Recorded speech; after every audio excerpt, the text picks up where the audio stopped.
Good to see you, Glaze. You too, buddy. How are you, man? I'm great. Jay Glazer, at Jay Glazer on Twitter. He, as we all know, Mr. NFL on Fox, information man, as well as UFC. We'll hit on that. Bellator. Different. Different. Did I just jump ship? Jump ship. I didn't know that. Am I crossing streams here? You crossed the streams I right didn't there. mean to do that. There you go. All right. And then you're part of NFL Network's Fox's coverage of the draft. Yep. Doing Wednesday and Thursday for them, and then I'm hosting radio for Fox for the first round. Who's them? What? Who's them? For us, it's the fam, us. one big family. It's We're us. cross-pollinating. Are we? Like Thursday night football. I know. The I draft, love it, right? You know? And I usually don't get excited now. about schedules, but I did see the schedule for Fox's Thursday night. Man, You're liking I love it. I am loving it. Are you part of that coverage? I don't know yet.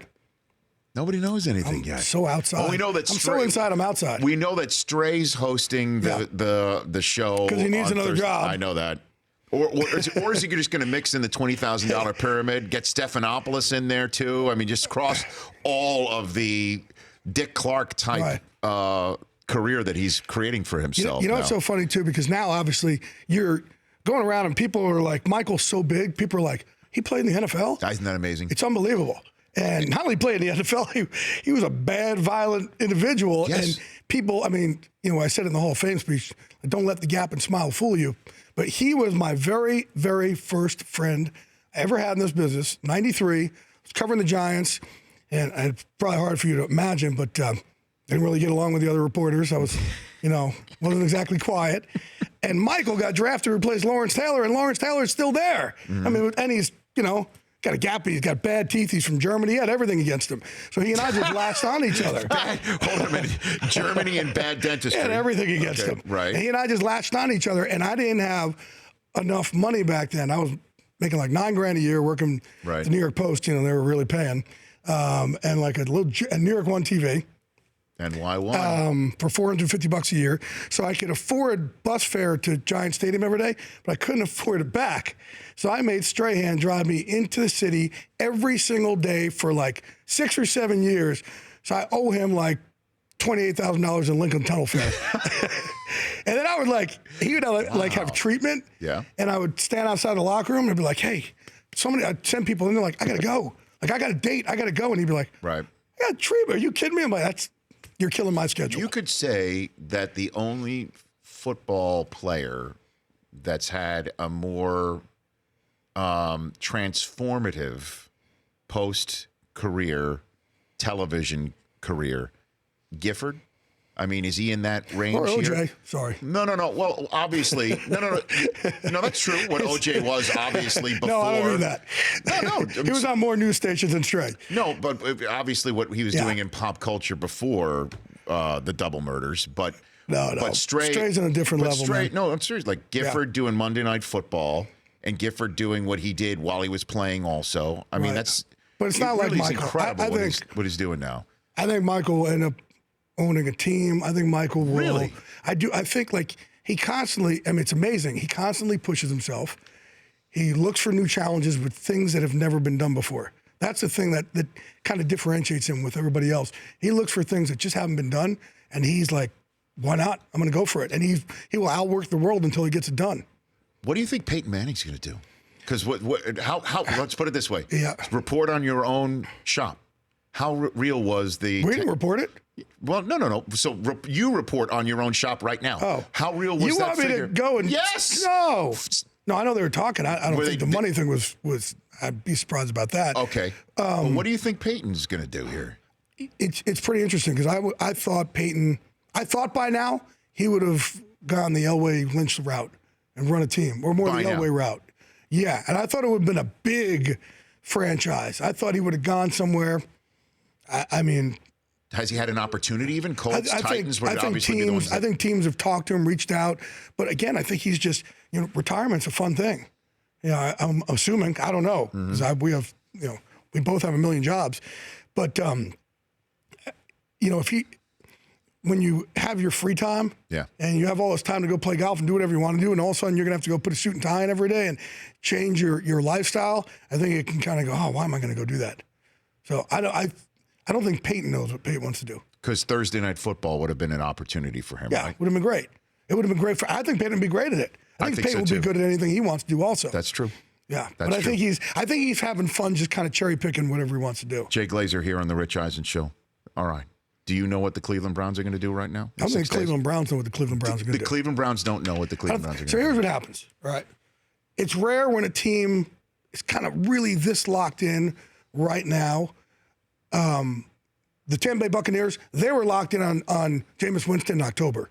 Despite anything you ever heard after that, I am telling you, they were locked in on him on October. Nothing ever changed. But there are teams that the week of, this is the most incredible thing about the draft. Right. These guys changed their mind the day of the draft. You had 364 days to get your opinion, and it changes. So what I do is I wait really to start bombarding guys with calls until this week. Like, talked to a team this morning, said, okay, we got all our grades done. You got your grades done. You got 5 days left. Like, now you get your grades done, and now this weekend we'll assemble our board. So when they assemble their board, then they start arguing again. And the things that change their mind, there was a quarterback last year who was last on a team's board of the top quarterbacks. Yes. It was Kaiser.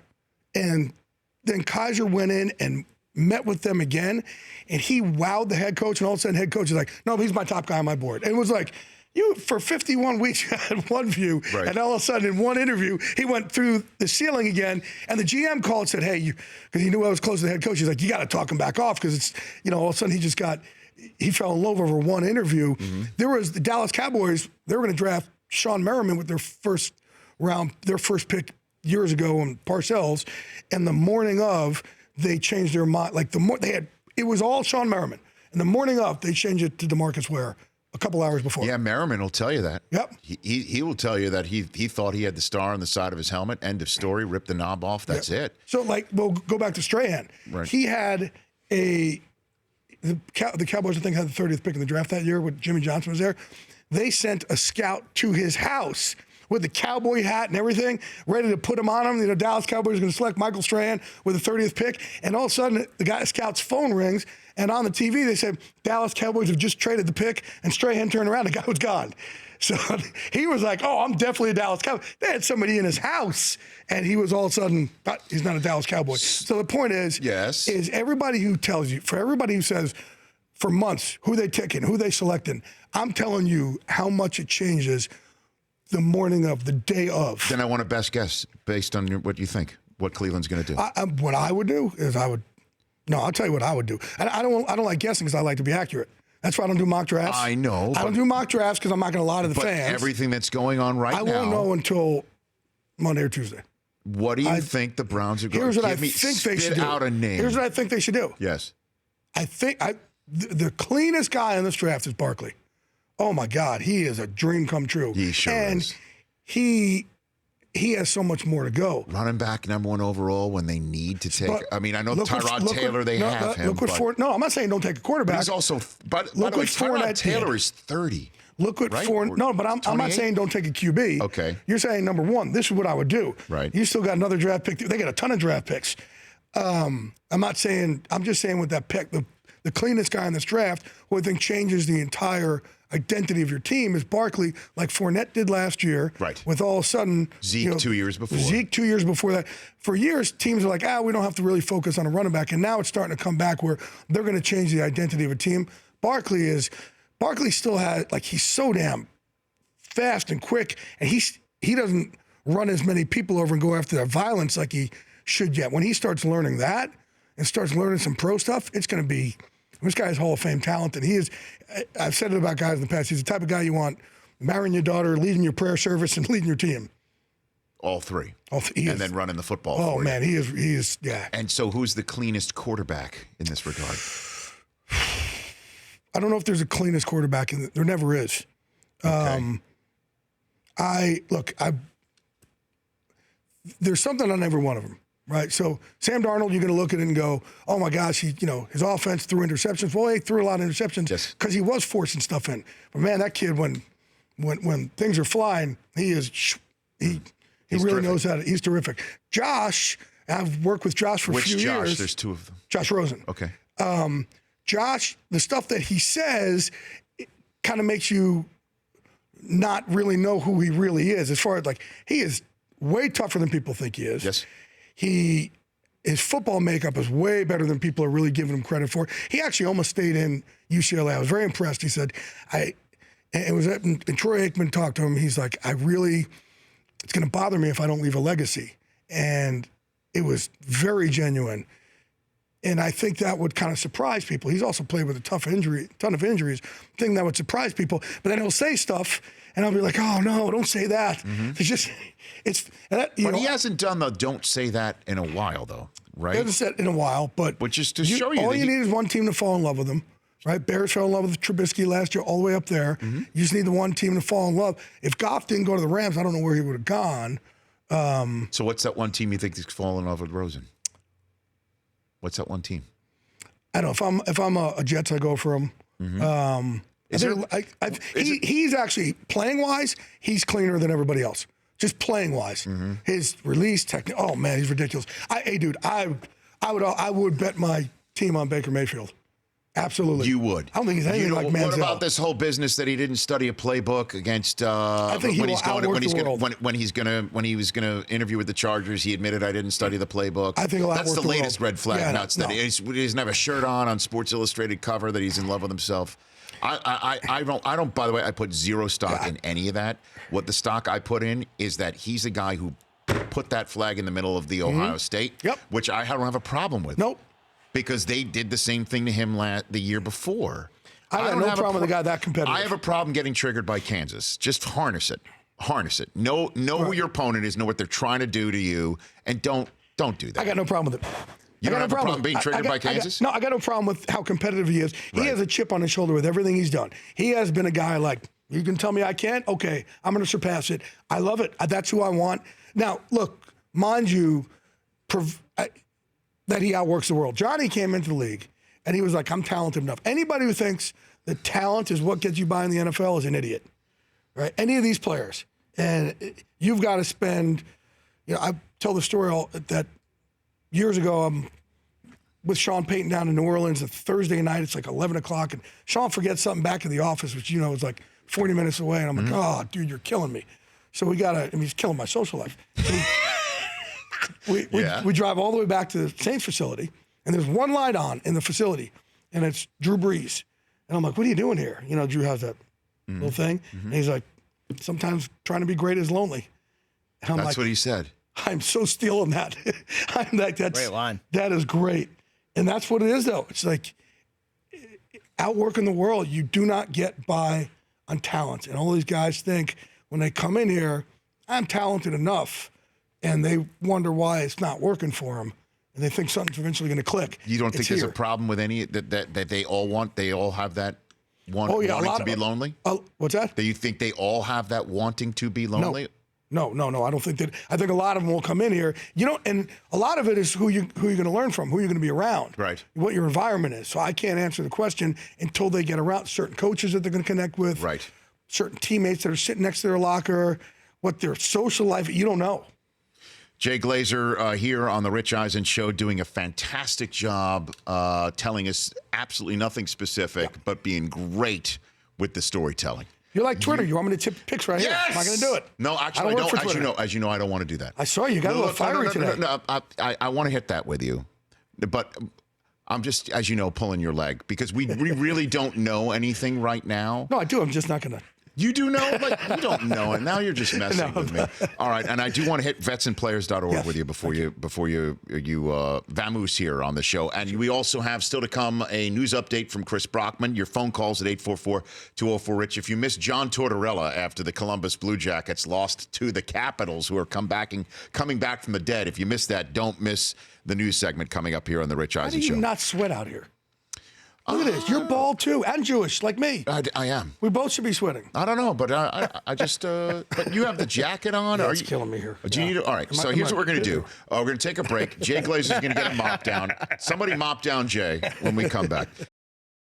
All right, Glaze, do you want to make a decision on the jacket here, or what are we doing? Rich, are you trying to undress me right now? I'm Is that not. what's going on? I'm not. Rich, would you like me to take the jacket off? I want you to do whatever's comfortable. Let me get natural here, Rich. Hold on a second. Oh, look at Glaze. Let me get natural right here. Ladies and gentlemen, Jay Glazer doing runway on the Rich Eisen show carpet. You like that, Rich? I do. I like the strut. I like the whole thing. By the way, look at the jacket Michael lining. Strahan collection right there. Come on. Are you serious? Michael Strahan collection. He doesn't have his own He has his own clothing line and his own luggage. He's only this suit right here. It's like $42,000. It's like Trump. It's like $42,000. He's not like Trump. No, I'm just saying with his own line and everything. I mean, come on now. Yeah. Strahan Think Steaks. he has a perfume? Strahan University. It's Strahan tremendous. University. It's beautiful. It's tremendous. I think Strahan Is that really straight jacket? Let me see this. Yes. I think he played at Phoenix College. Fine material. You like that? Look at the lining. Don't stretch it too much. Hold on. Let's see how Mike. Fits on me here. Let's see. Here you go. Look at that. Rich. Oh, Rich. Oh, wow. The sleeves are a little short, but that's okay. Look at that. Huh? Michael Strahan, there we go. We got another happy customer right here. What is happening? Hello, Mr. Vandal. Only the finest that Michael Strahan can offer Jay Glazer. I'm sure you paid a lot for this, too. It's killing it. It's crushing it. All right, back with Jay Glazer, who's part of the NFL Network Fox coverage of the 2018 NFL Draft, doing coverage of Bellator and, of course, the NFL Insider of Fox NFL Sunday. You're part of the ESPN NFL Network Fox CBS, I would imagine, joint agreement to not tweet out picks during the draft, first round, correct? No, here's the thing. For years, people always say this. I don't work for Twitter.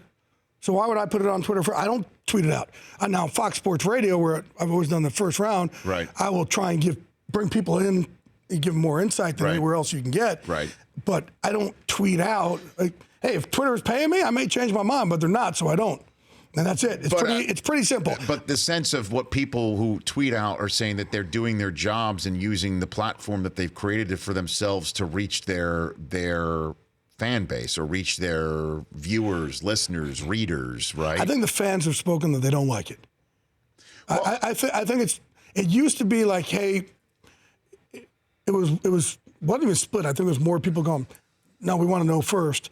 But they've done such a good job, changing the way people view it. Then it went 50-50. Now it's the other way of, we don't want to know. We don't want to read it on Twitter. We want to. It really is such a great soap opera that unfolds live. People want to know it. But look, I will tell you beforehand when I'm hearing things are working or I know somebody likes somebody or doesn't, but I'll be pretty specific about it and why. So that's the difference of just tipping a pick. But I'll say, look, they have this pick coming up here. I know they love these three players. These two, like a couple of years ago, Dallas Cowboys are on the clock.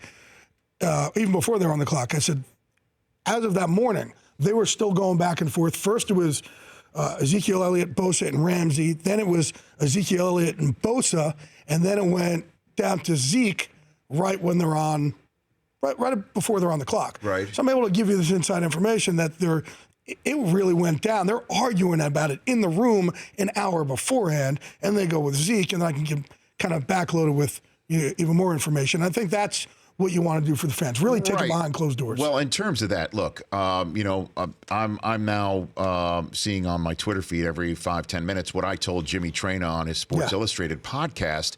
I'm coming at it from the host of a televised draft, which I've been fortunate to do every pick of a televised draft on the NFL Network since 2006. So this is my 13th time doing it.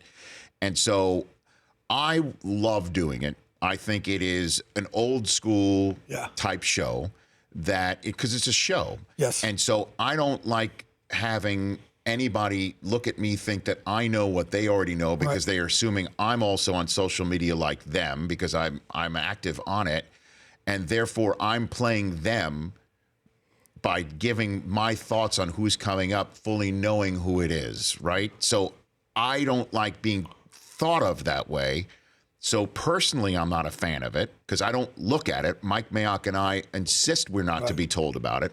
But even more importantly than that, I don't want this format to be big-footed because it's no longer the most immediate way to inform. Used to be the commissioner was the Paul Revere telling you that the British were coming by announcing the pick.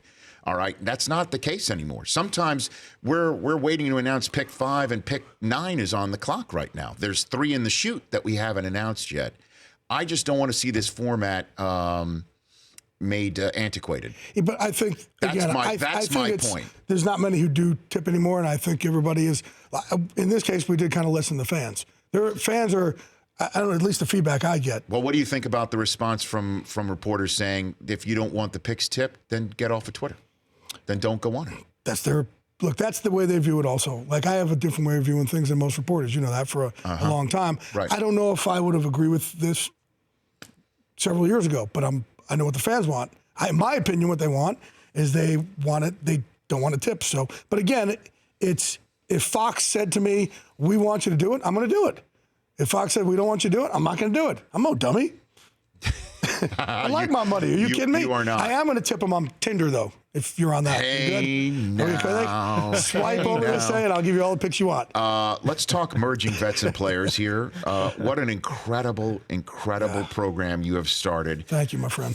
To have combat veterans and professional athletes who are both transitioning out of careers or back into civilian life to learn from each other, right? Yeah. I mean, what have Build a new what, team. what have you gleaned from this program that people can learn more about at vetsandplayers.org? My God, Jay? every week I learn something from these people. This is my new team. It's incredible. It's interesting because, you know, the fight world, you're proud of your scars, right? You're proud of your cauliflower ear. You're proud of all the wars you went through. But afterwards in football and in real fighting, you're not. And we're trying to get our veterans, even our football players, to be proud of everything they went through after. That includes concussions, head injury, anything, because that's our only choice. Be proud of what you've been through.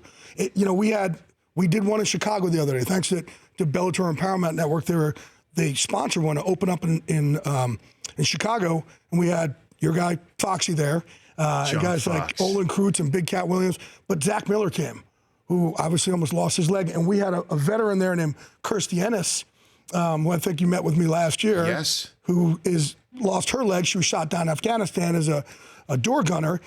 And just, you know, those two linking up together, and now they're going to go help out other people who have needed it. We're giving them a new mission. We're giving them a new team. The problem is when the uniform comes off and you're alone, man, that is not good. So I'm just trying to, it just made so much sense for me. Like, damn, let's just give them a new team. So every single week, we're merging in LA, Vegas, now hopefully continue in Chicago, and we're trying to get funding throughout the country. We're giving them a little workout just to get a burn again, just to give them that burn together.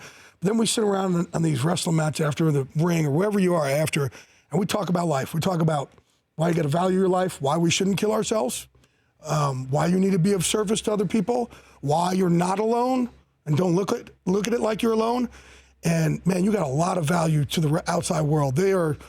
You know, they've both been on teams, and we need them to be proud individually of what they've done so they can kind of empower the rest of the world, man. I'm so proud of it. You should be. Thank you. I You appreciate should be, my man. friend. This is, you've inspired so many people in our industry to make a difference. Seriously. Thank you, man. Appreciate it. Because if you can bring these folks together like this, using your platform, then why shouldn't all of us, right? Yeah. I mean, you've been a leader in this. I mean it. I appreciate it. What you've done with vetsandplayers.org is the name of the website, Emerging Vets and Players. Mm-hmm. Just because you come across all these folks, I know. It's incredible. They put the elephant in the room, and the stuff they talk about is, man, it's unlike anything. Forget movies and TV. It's so stark, but they need to talk. And again, we're there the other day, and Olin Kreutz and Big Cat and Zach, they go, "Oh my God." I said, "Yep, these are my team now. This is my team, and it should be your team also." And that's what these guys are saying. Yeah, it's the worst thing of leaving football or leaving the military. You suddenly don't have that team. You need that brotherhood again. We're giving you that brotherhood again. Well, I'll see you in Dallas, sir. Love it, buddy. Appreciate it. I will bring you a Michael Strahan collection suit. Will you do that? Yes. Yep. It's not going to fit you, but I'll bring you one. Oh, you're bringing me yours. You're bringing me yours. You'll carry it to the set with us. Let's. I'll give Stray Sure, my that cheap measurements. bastard should hook you up. Michael Strahan, give Rich Eisen a suit. No. Which one? That one? Look, Which one? He's promised me he's going to get me on the $20,000 pyramid over and over again, and it's yet to happen. Isn't it like $100,000? That's how long it's been. I think you're shortchanging yourself there. They're now giving away $80,000 more since he did that. So I love it. good to see you, Glaze. You too, my friend. We'll see you. You bet. Appreciate it, man. See you in Dallas. The Rich Eisen Show, weekdays at noon Eastern on Audience.